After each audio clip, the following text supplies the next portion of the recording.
아침 신문 귀로 읽으세요. 김용민의 조간 브리핑. 학교 폭력 피해 80%는 초등학교 때 시작됩니다. 초등학생 가해자는 3배 이상 늘었습니다. 스마트폰 왕따 문자 6배 이상 늘었습니다. 그런데 놀랍게도 피해 학생의 80%는 부모님께 말하지 않습니다. 이젠 걱정하지 마세요. 미리 다 알려주는 자녀 보호 어플 스마트 보디가드가 있습니다. 자녀의 학교 폭력 문자, 인터넷 고민 검색, 실시간 위치, 유해 컨텐츠를 24시간 감지하여 부모님께 다 알려드립니다. 미리 알면 안심할 수 있습니다. 구글 플레이에서 우리 아이 첫 번째 지킴이 스마트 보디가드를 설치하세요. 지금 설치하고 일주일 무료 체험하세요. 안녕하세요. 이번에 앨범을 발표한 가수 현우입니다. 정의롭고 행복한 사회를 만들고자 하는 국민TV, TV 개국을 위해 재능 기부를 하려고 합니다. 재능 기부 방법은 저의 앨범을 통한 다음과 네이버 등 포탈 또는 음악을 다운받을 수 있는 음악 전문 사이트에 온라인 다운로드 관련 모든 수익을 전액 기부하려고 합니다. 작고 미비할지 모르나 국민TV, TV 개국에 도움이 되었으면 합니다. 감사합니다.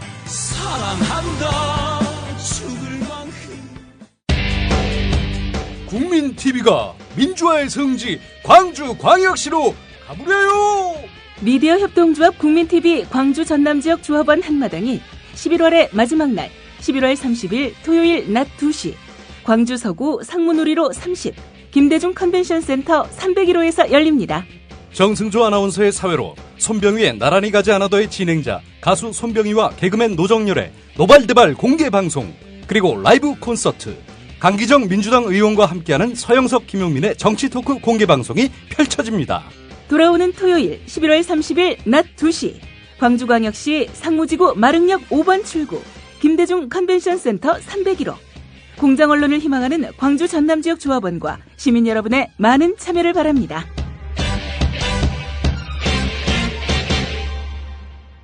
오늘 아침 신문들은 어떤 뉴스에 주목하고 있는지 조간 브리핑 우리 김용민 PD와 함께 진행하도록 하겠습니다. 안녕하세요. 네, 안녕하십니까. 네, 어떤 신문부터 볼까요? 네, 우리 노종면 단장의 혈압을 오르게 할 기사부터 골랐습니다. 네. 조선일보 12면입니다. 제목 소개해드리겠습니다.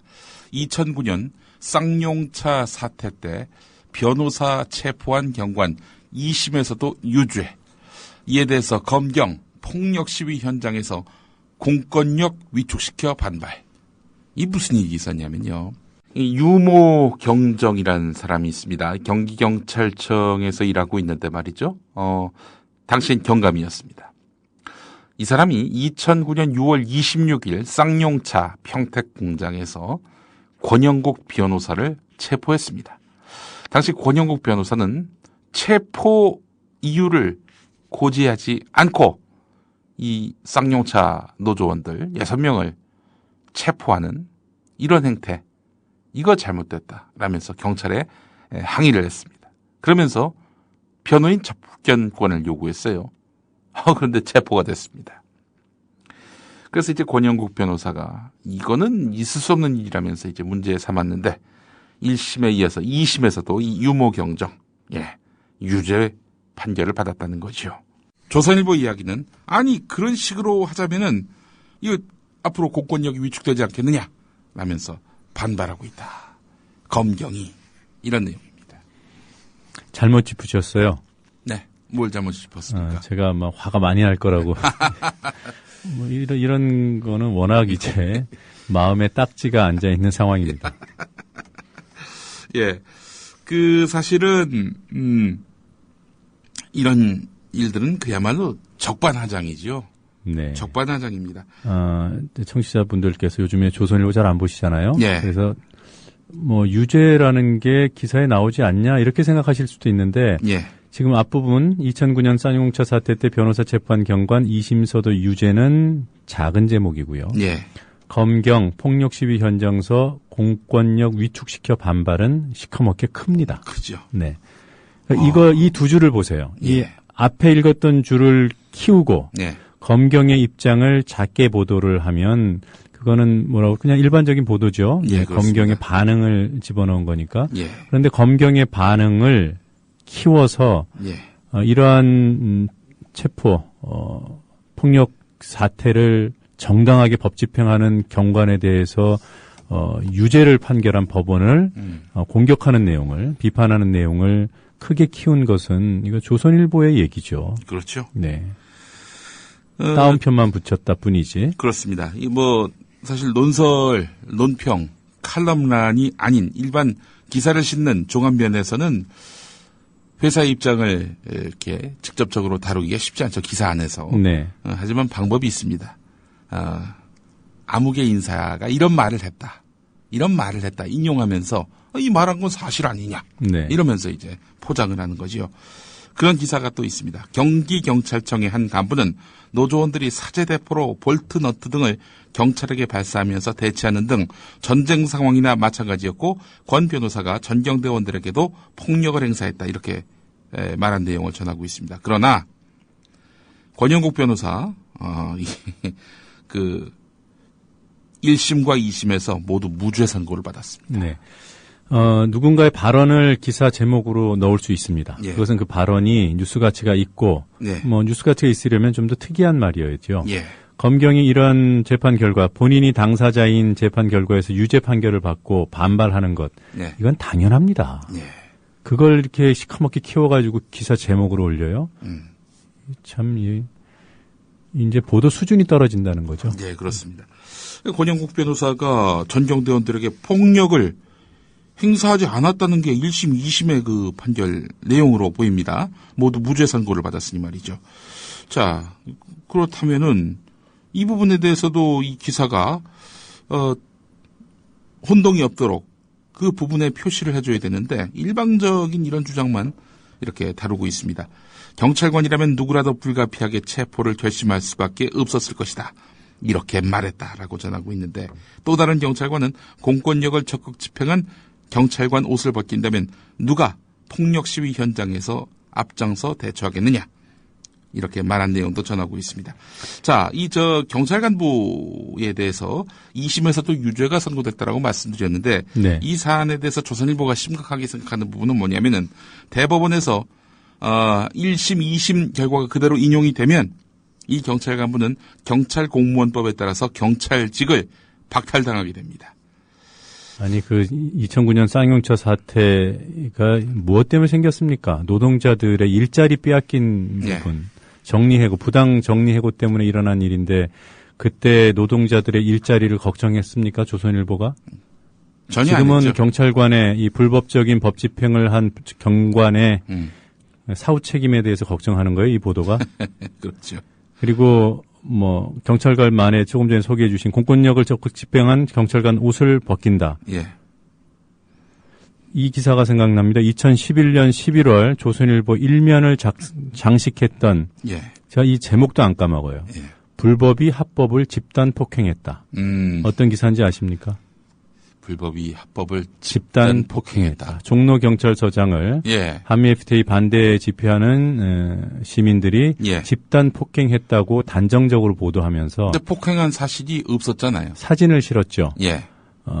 경찰서장이 두드려 맞고 있는 사진을 실었습니다. 네. 사람들이 손을 들고 있고 예. 험상궂은 표정을 하고 있고 예. 심지어는 손이 경찰서장의 뒷머리에 가서 붙어 있었습니다. 예. 그 사진의 정체가 뭔지 아십니까? 뭐였습니까? 그 사진에 등장하는 전원이 예. 종로경찰서 형사들이었습니다. 그런 보도를 하고도 정정, 시정 하나도 안 했던 예. 언론사가 조선일보예요. 그 비슷한 그 사진 갖고 왜곡했던 기사가 있었지 않습니까? 그 대한문 앞에서. 그것도 요번에 오보로 판명이 났죠. 그렇습니다. 네. 그- 카메라를 놓고 실랑이를 벌이는 것을 예. 마치 경찰관의 멱살을 잡은 것으로 예. 그렇게 보도를 했었죠. 조선일보가. 네. 예. 참 이 조선일보 일등은 이런 신문한테 방송까지 줬으니 예. 그러니 예, 1등신문 조선일보 이야기였습니다. 아니 상당히 분기탱천하에 하시네요, 우리 노정민 아까. 말려 드셨습니다. 예. 역시 고수셔요. 그리고 1등 신문. 예. 에너그램의 예. 핵심적인 표현을 그렇게 미리 인용하시면 어떡하십니까? 죄송합니다. 예. 자, 한겨레 일면으로 가보겠습니다. 경남 밀양 같은 전국에서 갈등을 빚고 있는 초고압 송전탑 건설 문제 해결책은 없는 것일까? 대안을 찾아서 한겨레 기자가 미국으로 갔습니다. 미국 웨스트 버지니아주의 셰퍼즈 타운. 여기도요, 2008년 가을부터 패스 사업이 벌어지면서 마을이 술렁이었습니다. 총 사업비 21억 달러, 그러니까 2조 2천억 원 정도 되는 돈인데, 이 돈을 띄어서 웨스트 버지니아, 메릴랜드주를 가로질러서 390km에 이르는 765kV 초고압 송전선을 설치하는 사업이 이제 벌어지게 됐습니다. 765kV. 어디서 많이 들어본 전압. 765kV. 밀양이죠. 예. 밀양하고 똑같은, 이런 초고압 송전선을 설치하는 사업이 이 지역에서 벌어졌습니다. 자, 그러자 해당 주민들은 집단으로 반발했고요. 남녀노소가 없었습니다. 반대 운동을 펼치면서 이렇게 주민들이 뜻을 모으기 시작했습니다. 자, 공청회, 또 정부, 청사, 이런 곳에 그 반대 시위를 연일 벌였고요. 또 토론회도 개최하고요. 또 다양한 또 홍보물을 만들어서 지역 주민들의 뜻을 모으는데 앞장섰던 이런 시민들. 결국 어떻게 됐느냐? 국가기관이 중재했습니다. 그래서 기존 선로를 활용하기로 결정했습니다. 21억 달러 들어갈 사업비는 7분의 1 규모로 줄어들었습니다. 5년 갈등 끝에 송전탑 문제는 백지화됐다. 이런 얘기입니다.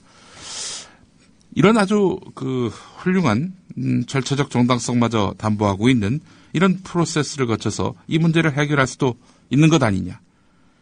현 정권이 그렇게 좋아하는 미국에서 바로 이런 모범이 만들어졌던 겁니다. 제가 신청곡이 하나 있습니다. 예, 지금 이 기사를 들으니까 지금 미국판 밀양 사례가 웨스트 버지니아라고요? 예, 그렇습니다. 네. 그 웨스트 버지니아로 좀 가보고 싶습니다. Take me home country road. 혹시 있으면 좀 준비를 해주시고요.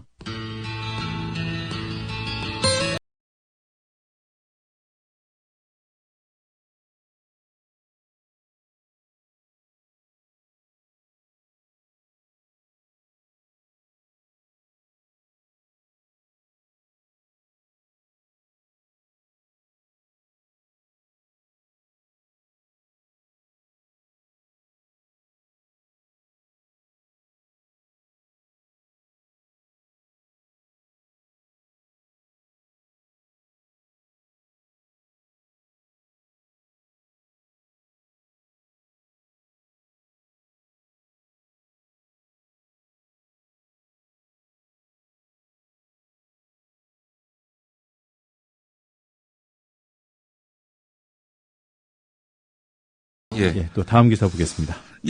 자, 교황청 매체를 또 보겠습니다. 한국일보 국제면에 나와 있는데요. 교황청 소속의 해외 선교기구가 운영하는 온라인 매체가 박창신 천주교 정의구현 사제란 전주교구 원로 신부에 대한 검찰 수사 또 종북 논란을 상세하게 보도했습니다. 네. 교황청이 세운 외방 선교회의 공식 매체인 아시아뉴스. 아마 이제 교황청이 만든 이 가톨릭 포교를 위한 선교를 위한 그런 외국 선교를 위한 그런 단체의 인터넷 사이트로 보이는데요. 여기 아시아뉴스라고 있습니다. 아시아뉴스.it 이런 도메인을 갖고 있는데 정부가 민주주의를 옹호하는 사제를 국가의 적으로 규정하다라는 제목의 기사에서 박창신 신부가 시국미사에서 한 발언을 이유로 검찰 수사를 받게 됐다 이렇게 보도했습니다. 네. 이것만으로도 참 망신스러운 일이 아닐 수가 없는데요. 자, 이 아시아뉴스는요. 서울의 천주교 관계자의 말을 인용했습니다. 이런 말이었습니다. 숨막히는 분위기에 포위된 듯한 느낌이다. 거리에서 사제들을 불신의 눈으로 보는 사람들도 있다. 이렇게 말을 했다고 하는데 이 매체는 강론의 전체 내용은 무시하고 나를 종북주의자로 몰고 있다는 이 박창신 신부의 발언을 인용하면서 이번 논란이 긴장을 조성하려는 극단주의자들의 의도에서 비롯됐다고 보는 여론도 있다. 이렇게 전했습니다. 네. 외국의 시선이 사실 좀 걱정스러워요. 지금 교황청에다 고발까지 하지 않았습니까? 예. 사제 신부 파문하라. 박탈하라고. 예. 참. 근데 파문하라. 나 정말 참 어처구니가 없네요. 진짜. 세계적인 조롱거리가 되지 않을까 예. 우려스럽습니다. 예, 경향신문 13면으로 가보겠습니다. 네. 서울중앙지법 형사합의 21부 심리로 어제 재판이 있었습니다. 누구를 상대로 한 재판이냐? 원세훈 전 원장, 국가정보원 정치 대선 개입 혐의로 기소된 원세훈 전 원장에 대한 공판인데요. 자, 재판부가 검찰의 2차 공소장 변경 수용했습니다. 네. 검찰의 2차 공소장 변경 신청을 허가한 것인데요. 이로써 정치 대선 개입 트위터글 121만여 건을 원세훈 전 원장의 혐의에 추가하기로 했습니다. 자, 근데 주목할 만한 그런 사안이 또 있었습니다. 검찰이 모 언론의 그 보도 내용을 이제 인용을 했는데, 검찰이 추가로 제출한 121만여 건의 정치 선거 관련 트위터 글 가운데 80% 이상에서 글 작성자를 특정하지 못했다는 내용 등 구체적 분석이 담긴 기사를 원세훈 전 원장 측 변호인 말로 인용해서 보도했다는 건데요. 네.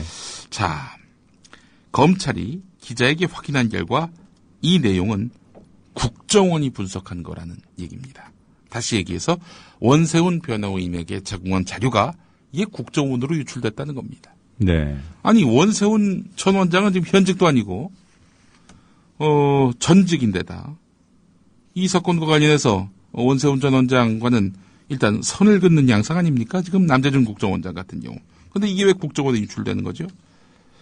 이 엉뚱한 일입니다. 국정원으로부터 유출된 거죠? 네, 그렇습니다. 네. 예, 검찰은 재판부에 재판 관련 자료의 외부 유출이 다시 발생하지 않도록 소송 지휘를 해줄 것을 요청했습니다. 변호인 측은 검찰의 지적에 아무런 답변을 내놓지 못했다고 합니다. 네. 혹시 윤상현 의원으로부터 입수한 건 아닐까요? 윤상현 의원은 아주 신묘막측한 그런 예지력과 통찰력을 갖고 계신 분이죠. 숫자까지 정확하게 맞추시는, 예, 윤상현 의원으로부터 또 자료를 받을 수도 있겠네요, 보니까. 관심법도 갖고 계신 것 같고 말이죠. 자, 이 최동욱 전 검찰총장 혼외 아들 의혹을 보도한 조선일보 보도로부터 시작된 이 파문, 지금 또 걷잡을 수 없이 지금 서초구청으로 이 불길이 이어지고 있는 양상인데요. 채목은 모자, 이 개인정보를 누가 유출했느냐? 따지고 봤더니 서초구청 행정지원국장이었다. 조모 씨. 그런데 경향신문이 오늘 이름을 썼어요. 네. 실명을 공개했습니다. 조이제 국장인데 이 사람이 어제 검찰에 출석해서 조사를 받았습니다. 어제도 말씀드렸습니다마는 조이제 국장은 원세훈 전 원장의 최측근입니다. 네. 자, 그런데 주목할 만한 부분이 또 있습니다. 검찰은 조선일보가 최동욱 전 총장에 대한 의혹을 보도한 다음 날 청와대 관계자의 공문으로 가족관계 등록부를 조회한 서초구청 감사담당관 임모과장도 조만간 소환할 예정이라고 하는데, 임모과장 이 사람이 누구냐? 2003년 곽상도 전 민정수석이 부장검사로 있던 서울중앙지검 특수산부에 파견돼서 일한 그런 인연이 있는 인물이라고 합니다. 이중희 현 청와대 민정비서관도 당시 서울중앙지검 특수산부 검사였습니다. 네. 이게 곽상도 전 수석과 조선일보 사이에 정보 교류가 있었던 거 아니냐. 이게 또 하나의 그 의혹의 포인트 아니겠습니까? 네. 자, 곽상도 전 수석과 함께 근무한 적이 있었던 과장이 채모군 가족부 조회를 내준 당사자다. 상당히 주목됩니다. 자, 중앙일보를 보니까 말이죠. 다시 채모군의 어머니인 임모 씨가 등장합니다. 임모 씨가 개인정보 유출 및 전달자들에 대한 처벌을 원하고 있는 것으로 알려졌다. 이런 내용입니다. 자, 작게 취급하는 기사인데요. 저는 좀 굉장히 주목했습니다. 사상 최악의 사법살인으로 꼽히는 것이 바로 2차 인민혁명당 사건 아닙니까? 네.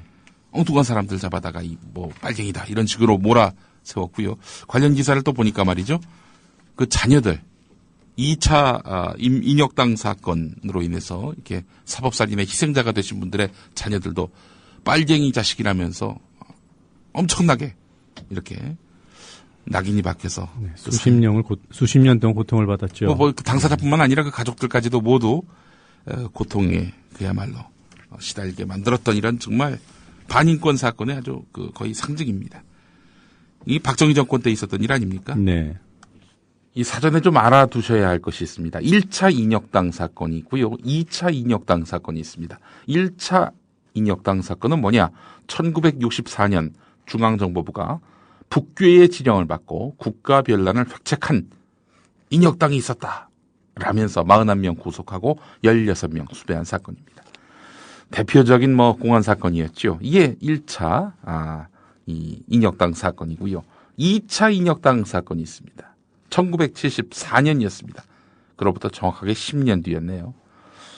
또 중앙정보부가 유신반제 투쟁을 벌인 그런 민청학년을 수사하면서 이거 1차 인혁당 사건을 획책한 자들이 주도한 것이다.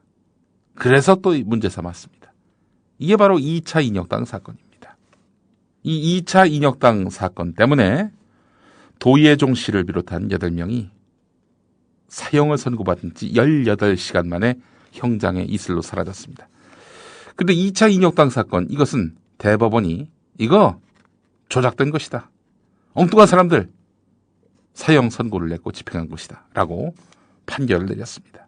2차 인혁당 사건은 한마디로 얘기해서 무죄로 드러나게 된 겁니다. 자, 1차 인혁당 사건은 그럼 뭐냐? 어떻게 그 판결이 났느냐? 그렇다면 1차 인혁당 사건도 혹시 조작된 것은 아닐까? 이를 두고 박범진 씨란 분이 있습니다. 전직 의원인데 이분이 조선일보하고 인터뷰를 했는데 1차 인혁당 사건은 조작이 아니다. 정말 인혁당이 있었다. 이 체제를 전복시키고 공산주의 국가를 만들려고 한 그런 음모가 있었다. 이렇게 주장을 했습니다. 자, 1차 인혁당 사건과 2차 인혁당 사건은 확연히 다릅니다. 2차 인혁당 사건은 무죄. 그런데 1차 인혁당 사건에 대해서는 아직 확실한 판결이 나오지 않았습니다. 자, 작년 9월에 대선 후보였던 박근혜 대통령은 어떤 인식이었느냐, 이런 말을 했어요. 9월 11일 날. 대법원에서 상반된 판결이 나온 것도 있지만 이렇게 말을 했습니다. 자, 엉뚱한 말씀을 하신 거예요. 2차 인혁당은 무죄로 끝났는데 1차 인혁당은 아직 확실한 판결이 나오지 않은 시점이었단 말이죠. 그런데 이분이 내가 봤을 땐 헷갈린 겁니다. 1차 인혁당하고 2차 인혁당이 같은 사건인 줄 알아요. 그러니까 한 사건을 두고 두 가지 판결이 나왔다. 이런 식으로 인식하고 있는 겁니다. 그래서 당시에 빈축을 많이 샀죠. CBS 보도도 이랬습니다. 박근혜 1차, 2차 인혁당 사건 구분 못했나, 이렇게 말이죠. 자, 그런데 2차 인혁당 무죄라고 말씀드렸죠. 2007년에 그렇게 나왔는데 2013년 11월 28일에 1차 인혁당 사건도 무죄다, 이렇게 판결이 나왔습니다. 자, 박근혜 대통령 이제 안 헷갈리시겠죠? 1차 인혁당도 무죄, 2차 인혁당도 무죄입니다. 박정희 대통령의 정치적 이런 유산을 계승하는 입장이시라면은 인혁당 사건에 대해서 바른 인식을 갖고 계셔야 되겠죠. 1차 인혁당, 2차 인혁당 다 무죄입니다. 잘못 없는데 잘못 있다고 뒤집어 씌워가지고 8명은 사법살인을 한 흉악무도한 사건입니다. 아버지 때 그런 일이 있었습니다. 이걸 인식해야죠. 제가 보기에는 박범진 전 의원이 1차 인혁당 사건은 조작이 아니다, 이렇게 밝혔다는 내용이 여기 들어있잖아요. 그런데 한겨레에서 보도한 1차 인혁당 사건도 재심에서 무죄. 그렇죠? 그렇죠. 이 내용이 지금 충돌하고 있는 거죠. 그렇죠. 그러니까 박범진 의원은 일방적으로 주장한 거예요. 네. 그 사람 말한 게 거짓말로 이제 드러난 거죠, 한마디로 얘기해서. 근데 이제 박근혜 당시 후보가 이 박범진 전 의원의 이 회고에 기대고 싶었던 거죠. 그렇죠. 2차 인혁당 사건에 대해서는 정확하게 이해를 못한 상태로 그렇게 추정된다. 이런 말씀하시고 싶은 거죠? 예, 그렇습니다. 그러니까 1차 인혁당, 2차 인혁당 사건에 대해서 구분도 못했고 그나마 자기가 유죄라고 판단했던 1차 인혁당 이것은 뭐 판결이 나온 게 아니라 박범진 의원의 일방적인 주장을 보고 그렇게 판결이 났겠거니 하고 생각했던 것은 아닐지. 물론 그 당시에는 판결이 났었죠. 네. 그런데 그것도 재심에서 이번에 이제 무죄가 나온 거죠. 예. 그리고 1차 인혁당 사건도 마치 좀 시기적으로 떨어져 있고 유신 시대 때 일어난 일은 아니다라고 하니까 박정희 정권과 무관하다고 오해하실 수 있는데 이 사건이 일어난 1964년도 박정희 대통령 집권 시절입니다. 예. 게다가 또 1964년 그때 발표 시점이 아마 8월이었을 겁니다. 자, 그런데 6월 3일에 무슨 일이 있었습니까? 한일 수교에 반대하는 대대적인 학생운동이 일어났었습니다. 또 4.19가 일어나나? 다들 그렇게 긴장하던 때였는데 그로부터 딱 2달 뒤에 박정희 대통령은 1차 인혁당 사건을 터뜨리면서 온 나라를 공안정국으로 전환시키는 데 성공했습니다. 그런데 그 인혁당 사건이 조작이었다는 거죠. 이거 주목할 필요가 있습니다. 네. 자, 개방형 이사제 그 사학법 개정사학법의 아주 핵심 아닙니까? 예. 자, 이것과 관련해서 이제 헌법재판소가 판결을 내렸습니다. 합헌이다. 합헌. 사학법 개정 취지가 인정된 것이죠. 일정 정도의 사학에 대한 규제가 필요하다라는 이런 식의 판결이 나왔습니다. 이거 뭐 관련한 기사들 많이 나왔는데 또 주목할 만한 부분은 2005년 12월에 한나라당 박근혜 대표가 뭐라고 얘기했느냐 하는 점입니다. 당시 개방형 이사제 도입은 자유민주주의와 시장경제의 핵심 가치를 훼손할 수 있는 중대 사안이다 라면서 강력하게 반대했었습니다. 그러면서 이런 말도 했어요. 여당이 힘으로 밀어붙인다면 모든 수단을 동원해서 몸으로 막을 수밖에 없다. 정권을 잡았다고 해서 뭐든지 마음대로 할 수 있는 대한민국이 아니다. 2007년도죠? 2005년입니다. 2007년도 한나라당 대표 시절에 53일간 장애투쟁을 2007년은 아니고 2005년입니다. 그래. 지금 발언을 한 내용은? 예, 2005년 12월에 했던 말입니다. 네. 그리고 장애투쟁은 2007년에 했죠. 아니, 2005년에 했습니다. 2007년 대선이 있었던 해였고요. 그러면 경향신문 잘못된 건가요? 경향신문 기사에서 2007년으로 나왔습니까? 네, 개정안 반대 장애투쟁이 2007년으로 돼 있는데. 이거 잘못 나온 거네요. 경향신문이 잘못 나온 겁니다. 네. 예. 오늘 여기까지 해야 될 것 같습니다. 수고하셨습니다. 예. 언론의 정도와 방송 보도의 혁신을 추구하는 인재들과 함께 국민이 주인인 방송으로서 손색이 없는 TV 뉴스를 만들고자 합니다. 학력과 학점, 나이와 성별 등 기성 언론이 중시했던 기준들은 철저히 배제하겠습니다. 오로지 언론인으로서의 소양과 방송 제작자로서의 전문성, 그리고 협동조합에 적합한 인성만을 살펴보겠습니다. 2014년 4월 1일 거짓말 같은 TV 개국, 감격스러운 오프닝 멘트의 순간을 향한 100일의 기적을 읽어주십시오. 개국 이후 이어져야 할 셀 수 없이 많은 날들의 주역이 되어주십시오. 지원 분야와 방식은 국민TV 홈페이지를 참조해 주시기 바랍니다. 지금 미디어 협동조합 국민TV 홈페이지 국민.tv로 들어오셔서 상단 좌측 국민TV 인재채용 메뉴를 클릭해주세요.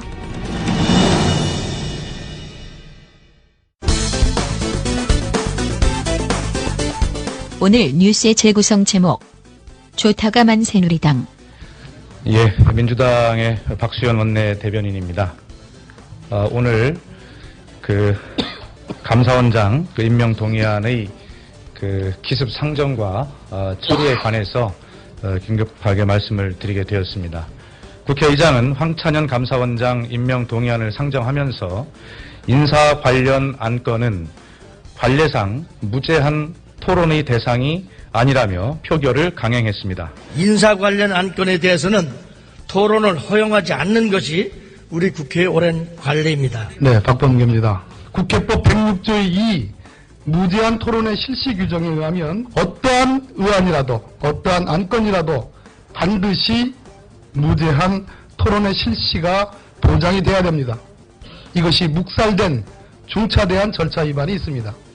더구나 대통령이 국회에 와서 시정연설을 통해서 최근 야당이 제기하고 있는 여러 문제들을 포함해서 무엇이든 국회에서 여야가 충분히 논의해서 합의점을 찾아주신다면 저는 존중하고 받아들일 것입니다. 합의 정신을 강조한 지 며칠이 지나지 않아서 바로 국회에서 이러한 일이 일어났다는 것은 정말 안타까운 일이 아닐 수 없습니다. 국민의 대표 기관인 국회를 지키고 수호해야 할 의무를 가진 국회의장으로서의 자격을 상실한 것입니다.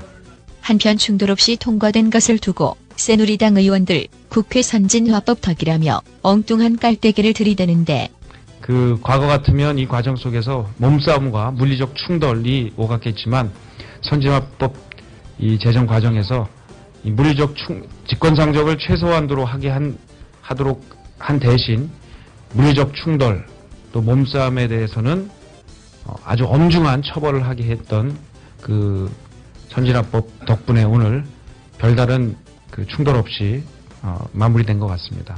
그러나 새누리당 좋다가 말았는데 그 이유는 새누리당은 통합진보당 이석기 의원 제명안도 단독으로 윤리특위에 상정했습니다. 그러나 야당이 국회 선진화법을 근거로 조정위원회 구성을 요구하면서 처리가 상당 기간 미뤄지게 됐습니다.